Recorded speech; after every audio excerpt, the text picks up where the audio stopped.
Kumusta og magandang araw sa ating lahat mga kapwa ko ka-farmers from Luzon, Visayas at Mindanao, pati sa abroad at ibang bansa. So sa araw ito mga ka-farmers, mga ka-viewers at saka sa aking mga subscriber ay nagpa-final po tayo ng ating kataniman ng ampalaya. Gamit po ang ating bagong nabiling trailer na Yanmar. So sikanhan po to siya mga ka-farmers. So nabili ng ating kaibigan surplus. Then simula sa surplus, kita na ang nakakabili sa halagang 43,000, no? So mura lang to nating nabili dahil kaibigan naman po natin ang may-ari din. Ang benta niya is 50k pero nakuha lang po natin sa halagang 43k. Ayan po na mga ka-farmers, napakaganda po, napakadurog ang lupa.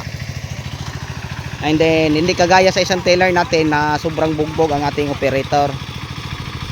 Ito primera. And then pwede siya segunda, tercera. So pag tercera malakas mga ka-farmers, no? Yan, napakaganda po ang kalabasan. Durog na durog ang lupa. Kahit matigas kaya niya mga ka-farmers.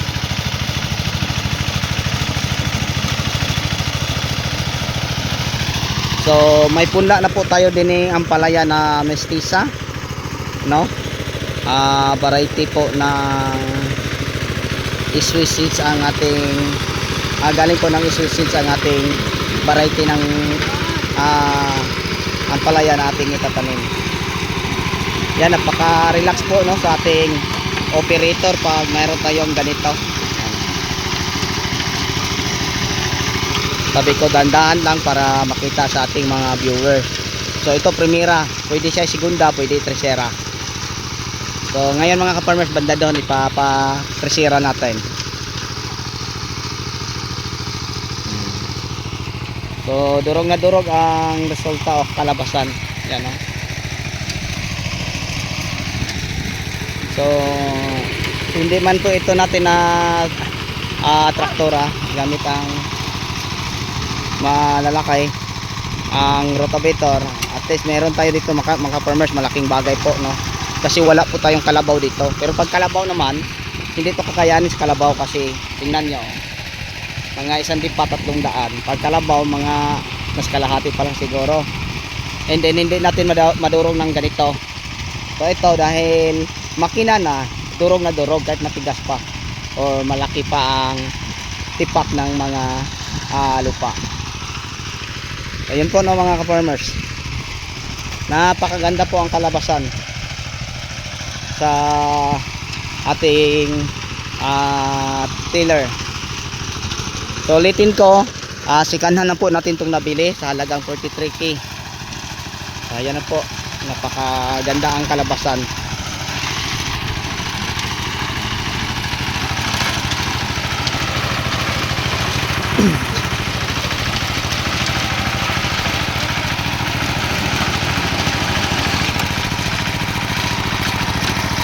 Yan, pwede siya tercera.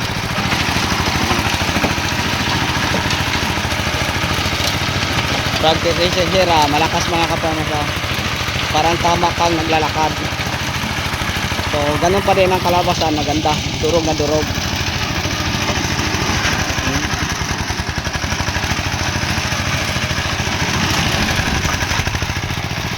Di, diretso, nastunga.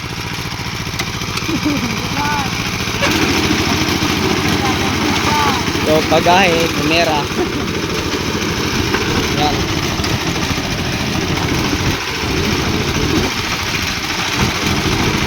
So ang malalim ang niya mga ka-farmers, mga 6 inches siguro. So ipapakita natin. Ipapakita natin doon ang daanan kung gaano kalalim. Oo. Yan o. Yan, napakalalim yan sobra pa sa 6 inches yan, napakaganda po durog na durog ang lupa mga ka-farmers, no? So kahit ito lang, masaya na ako kaysa wala, diba? Kasi napakahirap mga ka-farmers kung umasa lang tayo sa traktura sa province para halimbawa ito ay ating area ay matataniman. Kasi daming nakapila ay imagine bala kong magtanim ng kamatis sa April 8 or April first week, no? O April 8 ang pinakamatagal target natin magtanim ng kamatis. Hanggang sa ngayon mga ka-farmers, hindi ta nabalikan ang pagtraktor. Kaya sobrang kapal lang ang damo. Ayan, napag-isipan na lang po natin na magposte and then naghanap ng mga used na mga tiller. So buti nga sa awa ng Diyos, no? Ayan, nakabili tayo sa halagang 43k. So malaking bagay na po na ito mga ka-farmers sa amin. Yan, kita ninyo. Yan, napakalinis ang ano niya, resulta.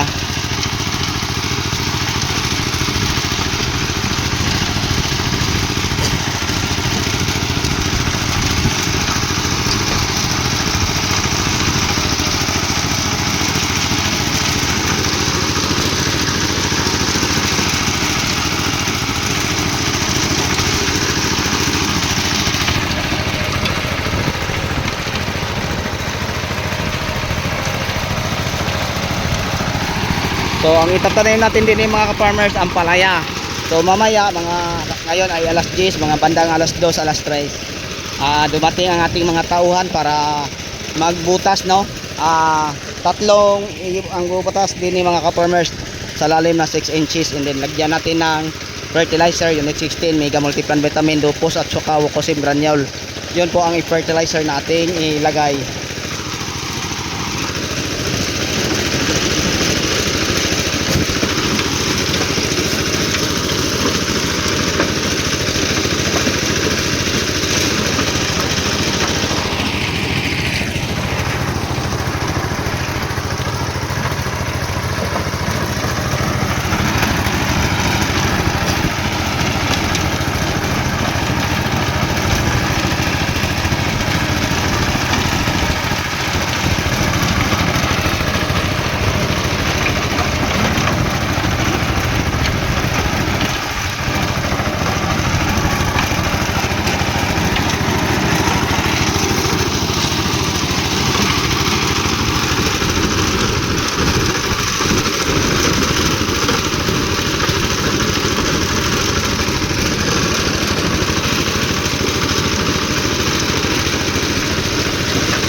Napakalakas nito mga ka-farmers, no, mga ka-viewers.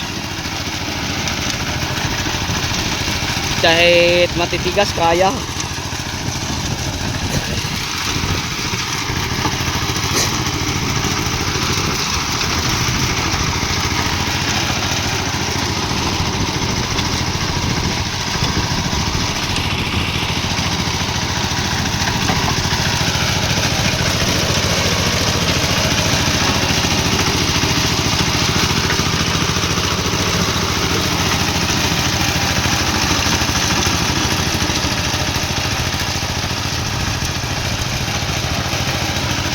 Okay, so yun lang, no, ang may share ko po sa inyo mga ka-farmers, na sa araw ito ay nagpa-final po tayo para tataniman po ito natin ng palaya.